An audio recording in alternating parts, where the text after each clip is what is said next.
திமுகவின் போலித்தனமான அரசியல் செயல்பாடுகள் மற்றும் ஊழல்கள் குறித்து முகநூலில் பொதுமக்கள் தெரிவித்துள்ள கருத்துக்களை சட்டப்பேரவையில் அமைச்சர் சுட்டிக்காட்டி பேசியபோது அவையே சிரிப்பில் ஆழ்ந்தது.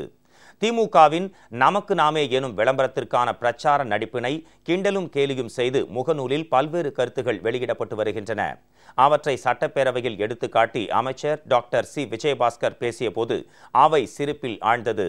ஃபேஸ்புக்கில் உள்ள போய் பார்த்தா ஒவ்வொருத்தருக்கும் ஒரு ஸ்டேட்டஸ் இருக்கும். அண்ணாவையே ஏய்த்தேன், அண்ணாவையே ஏய்த்தேன், அரியணையை தேய்த்தேன், ஊழலிலே திளைத்தேன், ஒரு மகனை சாய்த்தேன், ஒரு மகனை சாய்த்தேன், ஒரு மகனை டபாய்த்தேன் என்று அதிலே ஒரு ஸ்டேட்டஸ் போடப்பட்டிருக்கிறது. இது யாருடைய ஸ்டேட்டஸ் என்பது பேரவைத் தலைவர்களுக்கே விட்டுவிடுகின்றேன். அதில் கீழே ஒரு கமெண்ட் இருக்கு. இந்த இயக்கத்தை பற்றி ஒரு கமெண்ட் இருக்கு. இங்க பில்டிங்கும் வீக்கு, பேஸ்மெண்ட்டும் வீக்கு. அந்த கமெண்ட்டுக்கு கீழே அவருடைய குடும்பத்தை சார்ந்த ஒருத்தரை அன்லைக் போட்டிருக்காரு. இந்த இளைய மகனுடைய ஸ்டேட்டஸ் இருக்கு. அந்த ஸ்டேட்டஸை நான் இங்கே உங்களிடத்துல நான் பார்த்த அந்த ஸ்டேட்டஸை உங்களிடத்துல வாசிக்க கடமைப்பட்டிருக்கின்றேன்.